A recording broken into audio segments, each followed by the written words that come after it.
रावलपिंडीअ जी लाल हवेली।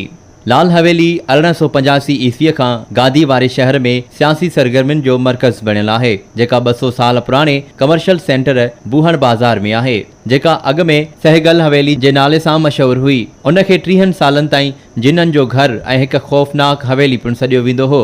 ही हवेली, जंहिंजो नालो हिकु हिंदू बैरिस्टर धनराज सहगल जे नाले ते रखियो वियो, संदसि प्यारी मुसलमान ज़ाल बुढ़ण या बुढ़ा बाई, जेका हिकु अॻूणी डांसर हुई, जे मोहब्बत जी निशानी हुई।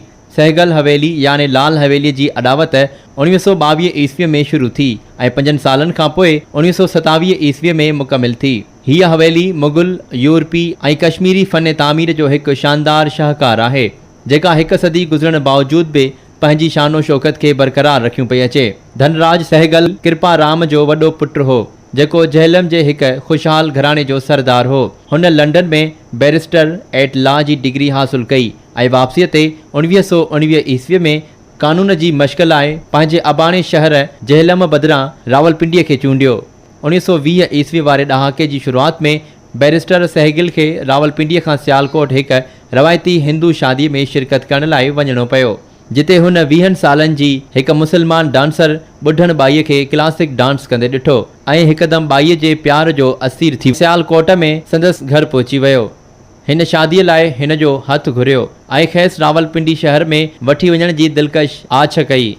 बाई, जेका हिकु यतीम ऐं ख़ानदानी मसइलनि खां तंग हुई, जंहिंखे संदसि अखियुनि में रोशन मुस्तक़बिल नज़र आयो ऐं रावलपिंडी वञण लाइ संदसि पेशकश क़बूल कई। तंहिंखां पोइ हुन पंहिंजे मुड़ुस जे इसरार ते नाच खे अलविदा चयो। रावलपिंडी अचण खां पोइ सहगल फ़ैसिलो कयो त बूहण बाज़ार में बाईअ लाइ हिकु आलीशान हवेली ठाहे ऐं पोइ हुन शानदार 3 माड़ हवेलीअ जी तामीर अप्रैल 1922 ईस्वीअ में शुरू कई वई। हिन शाहकार तामीर करण लाइ तमामु घणो पैसो ख़र्च कयो वियो। अडावत में पीतल, चांदी ऐं ख़ासि धातु इस्तेमालु कयो वियो, जॾहिं त दीवारनि ते कश्मीरी नक्श निगारी कई वई। बाईअ जे नाच जे शौक़ लाइ हिकु ख़ासि डांस रूम पिणु ठहियलु हो, जिते हू पंहिंजे मुड़ुस जे साम्हूं रक़्स कंदी हुई। हवेलीअ जे हिकु कुंड ते मंदिर ऐं ॿी कुंड ते मस्जिद तामीर कराई वई। ॿई हिक ॿिए जे आम्हूं साम्हूं हुआ। बैरिस्टर सहगल मंदिर में पूॼा कंदो हो, जॾहिं त बाई मस्जिद में निमाज़ पढ़ंदी हुई।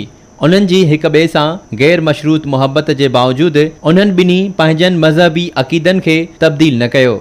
1927 ईस्वीअ खां 20 सालनि ताईं बैरिस्टर धनराज सहगल ऐं बुढ़ण बाई हिन हवेली में ॾाढे प्यार सां ॾींहं गुज़ारिया, पर 1946 ईस्वीअ जे आख़िर में जॾहिं पाकिस्तान जी तहरीक पंहिंजे उरूज ते पहुती त रावलपिंडी में हिंदुनि ऐं सिखनि जा घर साड़िया विया। तॾहिं सहगल पंहिंजे ख़ानदान सां हिंदुस्तान ॾांहुं लॾ पलाण करण जो फ़ैसिलो कयो, जॾहिं त बाईअ इते ई रहणु बहितर सम्झो। तंहिं हूंदे बि उन्हनि जे रस्ते जुदा थियण खां अॻु सहगल हिकु हवेली ऐं हिकु तमामु क़ीमती 1938 मॉडल कार बाईअ खे तोहफ़े में ॾिनी ऐं जुलाई 1947 में सुबुह जे वक़्तु पंहिंजे देवीअ खे हमेशा जे लाइ अकेलो छॾे हिंदुस्तान ॾांहुं रवानो थी वियो। बाद में जॾहिं हिंदुनि जी मिल्कियत खे एवीक्यू ट्रस्ट प्रॉपर्टी बोर्ड ATPB हवाले करण जो मरहलो शुरू थियो त सहगल हवेली जो केस बि मैजिस्ट्रेट जी अदालत में आंदो वियो।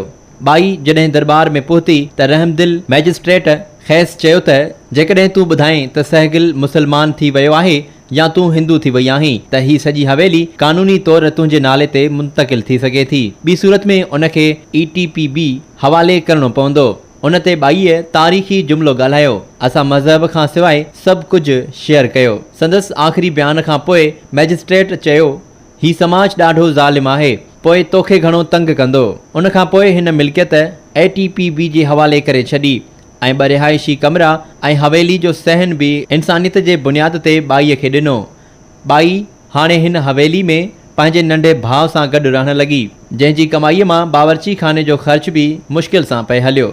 70 वारे ॾहाके जी हिकु राति में चोर सहगल हवेली में दाख़िल थिया ऐं बाईअ जे भाउ खे चाकू सां क़तल कयो वियो, जेको फुर दौरान निंड मां जागी पियो हो। हिन वाक़े बाईअ खे मुकमिल तौर ते भञी छॾियो। हू एतिरी त मायूस थी जो पंहिंजे भाउ जे चहलम में शिरकत करण खां पोइ ख़ामोशीअ सां कंहिंखे कुझु ॿुधाइण खां सवाइ कंहिं हंधि हली वई। उन खां बाद हिकु कश्मीरी ख़ानदान 2,18,000 रुपयनि में ही महल ख़रीद कयो। बाद में उहा हवेली 5,50,000 रुपयनि में ख़रीद कई वई ऐं 1985 ईस्वीअ में उन जो नालो लाल हवेली रखियो वियो। जेका अॼुकल्ह शेख रशीद जी मिल्कियत आहे।